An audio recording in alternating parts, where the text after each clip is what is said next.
Assalamualaikum warahmatullahi wabarakatuh. Perkenalkan, nama saya Nurul Tamidiana Fitri, NIM 2019-1221151. Saya dari kelas manajemen B pagi semester 6. Baik, di sini saya akan sedikit menjelaskan permasalahan yang sedang ramai dibicarakan di kalangan masyarakat, yakni kasus tentang salah satu restoran hits yang menyediakan fasilitas bar dengan beragam minuman beralkohol dan non-alkohol. Restoran ini masih menjadi sorotan usai postingan promosi minuman keras yang terdapat nama Muhammad dan Maria, yang dimana postingan tersebut dianggap mengandung unsur sara. Alhasil, izin usaha restoran ini pun dicabut, yang menyebabkan banyak gerai Holy Wings ditutup berbagai daerah. Kemudian meskipun sudah dihapus, postingan ini yang dianggap mengandung unsur sara sudah banyak ditangkap oleh para netizen hingga akhirnya viral di media sosial dan terdengar di pihak kepolisian. Selain itu, Holy Wings sendiri melanggar ketentuan dari Dinas Perindustrian, Perdagangan, Koperasi, dan UKM Provinsi Jakarta. Pelaku usaha tersebut hanya memiliki surat keterangan pengecer klasifikasi baku Lapangan Usaha Indonesia untuk pengecer minuman beralkohol.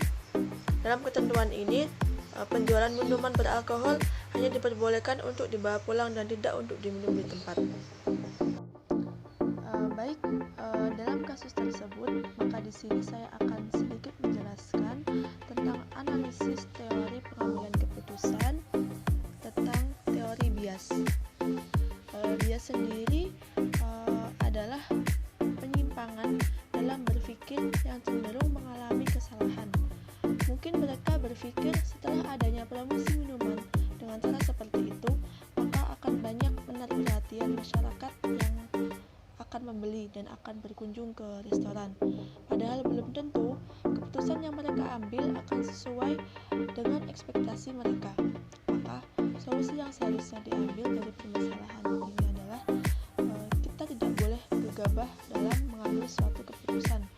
Dan yang terpenting, kita tidak hanya memikirkan hal baik yang akan terjadi setelah kita melakukan sebuah keputusan, melainkan kita juga harus memikirkan hal buruk yang akan terjadi. Dan juga yang paling terpenting, tidak lupa berkomunikasi dengan sesama karyawan dan atasan sebelum melakukan hal tersebut. Baik, yang kedua yakni ada perspektif Six Thinking Hats. Terdapat 6 topi, yaitu ada topi putih, topi kuning, topi hitam, topi merah, topi biru, dan topi hijau. Di sini saya mengambil pada topi merah, yaitu biasanya pada topi merah ini mempertimbangkan sesuatu berdasarkan emosi dan intuisi. Dengan topi merah, seharusnya pihak Holy Wings dapat memikirkan kembali risiko yang nantinya akan terjadi jika poster tersebut diposting di media sosial. Mengingat dalam postingan tersebut terdapat 2 nama yang sama-sama bersejarah dalam agama tersebut, yakni Muhammad dan Maria. Yang ketiga yakni ada perspektif Batna dan juga Zopa. Untuk Batna sendiri yaitu istilah yang dipakai dalam negosiasi sebagai alternatif agar negosiasi tercapai sepakat namun kita tidak rugi.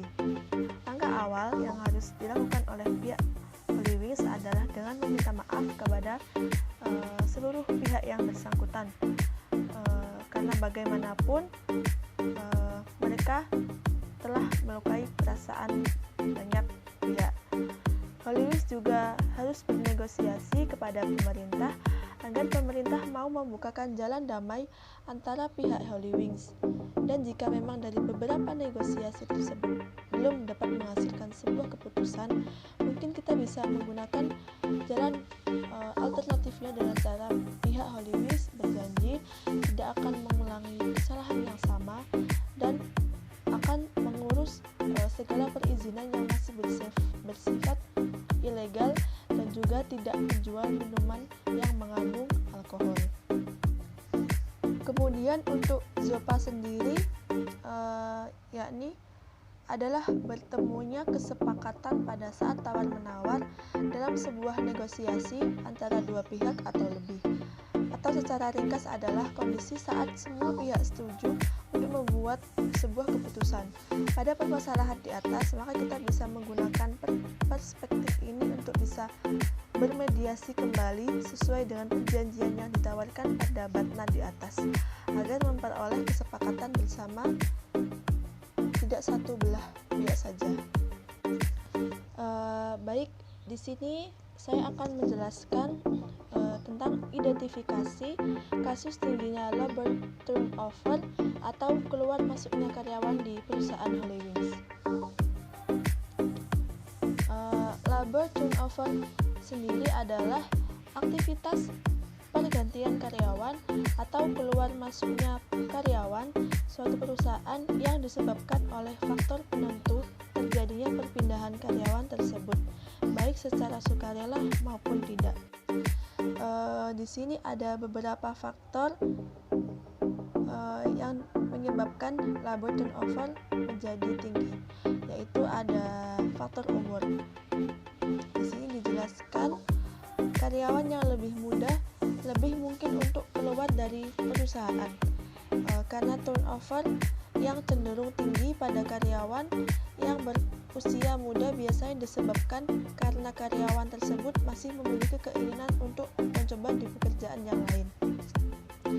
Kemudian yang kedua yakni ada faktor lingkungan kerja, yakni lokasi kerja yang menyenangkan akan menarik perhatian bagi karyawan dan kebalikannya, termasuk pada saat pandemi yang memaksa perusahaan untuk tetap bertahan dengan mengurangi insentif karyawan maupun PHK.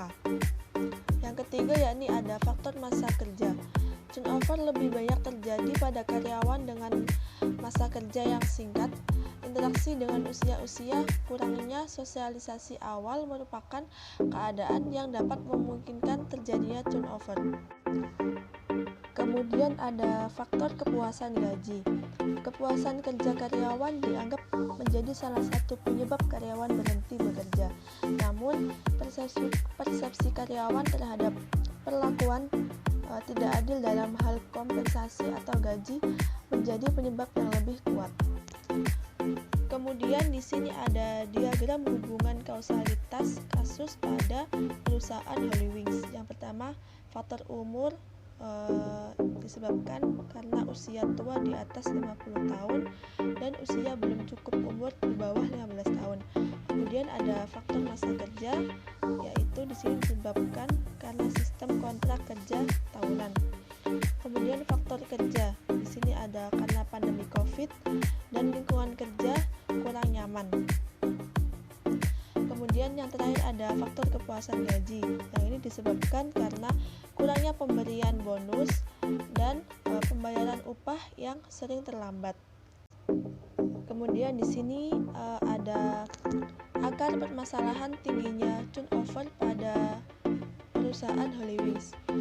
Menurut saya, dari permasalahan pada Holywings yang memicu tingginya labor turnover adalah faktor kepuasan gaji dan faktor lingkungan. Yang pertama ada faktor kepuasan gaji, yaitu pada perusahaan ini upah yang diberikan sering terlambat.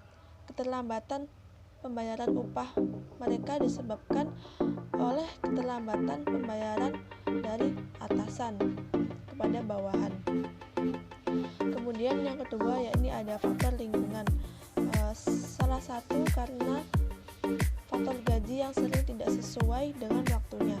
Faktor lingkungan juga mempengaruhinya karena dalam keadaan pandemi Covid dan gaji mulai tidak sesuai dengan perjanjian awal mengakibatkan tingginya labor turnover. Setelah melihat dari faktor-faktor di atas yang menjadikan naiknya labor turnover, maka diharapkan pihak perusahaan bisa memperbaiki kesalahan yang sebelumnya agar tidak akan terjadi lagi peningkatan turnover pada perusahaan tersebut. Mungkin cukup sekian Sekian penjelasan dari analisis teori pengambilan keputusan saya dan juga penjelasan dari labor turnover perusahaan Holywings. Sekian, billahi taufiq wal hidayah, wassalamualaikum warahmatullahi wabarakatuh.